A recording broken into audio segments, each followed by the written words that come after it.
আসসালামু আলাইকুম। আশা করি আপনারা সবাই ভালো আছেন। সিভিল সার্জনের কার্যালয়ে স্বাস্থ্য সহকারী পদে নিয়োগ বিজ্ঞপ্তি প্রকাশ করা হয়েছে।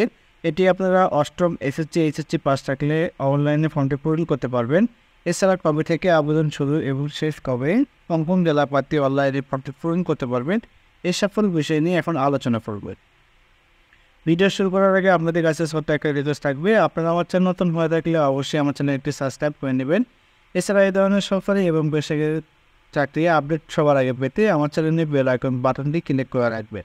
ফেসবুক পেজ থেকে দেখে থাকলে অবশ্যই আমার পেজটাকে ফলো করে রাখবেন। চলুন ভিডিও শুরু করা যাক। প্রথমে দেখব নাম্বার 1, 60 মিনিট করে কম্পিউটার অপারেটর। এই পদের পদ সংখ্যা 1। এই পদের জন্য বেতন দিয়ে 14, বেতনের স্কেল 10,200 থেকে 24,680। এই পদের জন্য শিক্ষাগত যোগ্যতা যে কোনো বিশ্ববিদ্যালয়ের মধ্যে স্নাতক বা সমমানের ডিগ্রি থাকতে হবে। কম্পিউটার ব্যবহারের দক্ষতা ও অভিজ্ঞতা থাকতে হবে।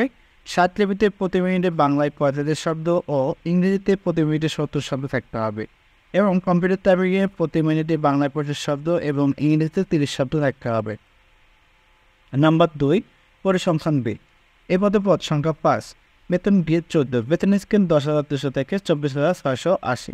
এটি যে কোনো বিশ্ববিদ্যালয় হইতে পরিসংখ্যান, গণিত, অর্থনীতি বিষয়ে স্নাতক বা সমমানের ডিগ্রি থাকতে হবে। এছাড়া কম্পিউটার ব্যবহারের দক্ষতা ও অভিজ্ঞতাও থাকতে হবে। Number 10, store keeper. এই পদের পদ সংখ্যা 7, বেতন গেট 16, বেতনের স্কেল 9,300 থেকে 22,490। এই পদের জন্য যে কোনো শিক্ষা বোর্ড হতে উচ্চ মাধ্যমিক সার্টিফিকেট বা সমান পরীক্ষায় উত্তীর্ণ হতে হবে। স্টোর কিপার পদধারীগণকে অবশ্যই সরকারি বিধি অনুযায়ী জামানত প্রদান করতে হবে। নাম্বার 4, স্বাস্থ্য সহকারী। এই পদের পদ সংখ্যা 137টি, বেতন গেট 16, বেতনের স্কেল 9,300 থেকে 24,490। এই পদের জন্য যে কোনো শিক্ষা বোর্ড হতে উচ্চ মাধ্যমিক সার্টিফিকেট বা সমান পরীক্ষায় উত্তীর্ণ হতে হবে। Number 5, driver. এই পদের পদ সংখ্যা 4, বেতন গেট 16, বেতনের স্কেল 9,300 থেকে 22,490।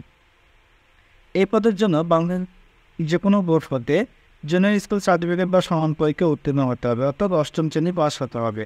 হালকা গাড়ি চালানোর বৈধ হালকা ড্রাইভিং লাইসেন্স থাকতে হবে। এখন আলোচনা করবো এই নিয়োগের কিছু শর্তাবলী বা নিয়মাবলী নিয়ে। যেমন প্রার্থীকে অবশ্যই বাংলাদেশের নাগরিক ও দিনাজপুর জেলার স্থায়ী বাসিন্দা হতে হবে। এখন আলোচনা করব পর্ব থেকে আবেদন শুরু এবং কীভাবে অনলাইনে ফর্মটি পূরণ করতে হবে, এই সকল বিষয় নিয়ে আলোচনা করব। সাধারণত অনলাইনে ফর্ম পূরণ করার জন্য যে কোনো একটা ওয়েব ব্রাউজারের মাধ্যমে csdinar.taytalk.com ওয়েবসাইটে প্রবেশ করে আপনারা অনলাইনে ফর্মটি পূরণ করতে পারবেন।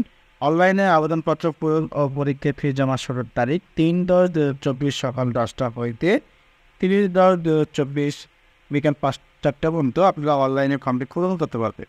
অনলাইনে আবেদনপত্রের প্রার্থীতা রঙিন ছবি 300x300 পিক্সেল এবং স্বাক্ষর 300x80 পিক্সেল স্ক্যান করে নির্ধারিত স্থানে আপলোড করে দিতে হবে।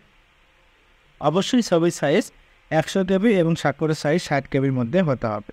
এখন আলোচনা করব কীভাবে আপনারা অনলাইনে ফি জমা দেবেন এবং কত টাকা জমা দিতে হবে, এই সকল বিষয় নিয়ে আলোচনা করব। সাধারণত টেলিটক প্রিপেড মোবাইল নম্বরের মাধ্যমে 2টি SMS করে 16 থেকে 17তম গেটের জন্য পরীক্ষা ফি বাবদ টেলিটক সার্ভিস চার্জ সহ 223 টাকা অনলাইনে ফি জমা দিতে হবে।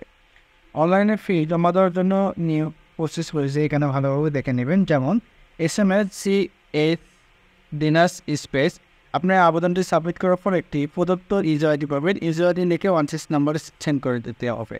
যেমন এক্সাম্পল হিসেবে দেওয়া রয়েছে, ভালোভাবে দেখে নেবেন। তারপরে প্রথমে SMS দেওয়ার পরে একটা প্রদত্ত একটা পিন নাম্বার আসবে, সেই পিন নাম্বারটি লিখে দেখতে SMS করতে হবে CS দিনার স্পেস স্পেস পিন নাম্বারটি লিখে 16 নাম্বারে সেন্ড করে দিতে হবে। এখানে এক্সাম্পল হিসেবে দেওয়া রয়েছে, ভালোভাবে দেখে নেব। এই ছিল আজকের ভিডিও। আমার এই ভিডিওটি ভালো লেগে থাকলে অবশ্যই আমার চ্যানেলটি সাবস্ক্রাইব করে নেবেন। আমি আবারও বলছি, এই ধরনের সরকারি এবং বেসরকারি চাকরি নিয়োগ বিজ্ঞপ্তির খবর সবার আগে পেতে আমার চ্যানেলে বেল আইকন বাটনটি ক্লিক করে রাখবেন এবং ফেসবুক পেজ থেকে দেখে থাকলে অবশ্যই আমার পেজটিকে সাবস্ক্রাইব করে নেবেন। ভিডিওটি ভালো লেগে থাকলে বন্ধুদের কাছে শেয়ার করে দেবেন। আর এই নিয়োগ বিজ্ঞপ্তির লিঙ্ক ভিডিও ডিসক্রিপশনে প্রথম কমেন্টে দেওয়া রয়েছে, আপনারা সেখান থেকে ডাউনলোড করে আরও ভালো রিসেন্ট দেখে নিতে পারবেন। ধন্যবাদ।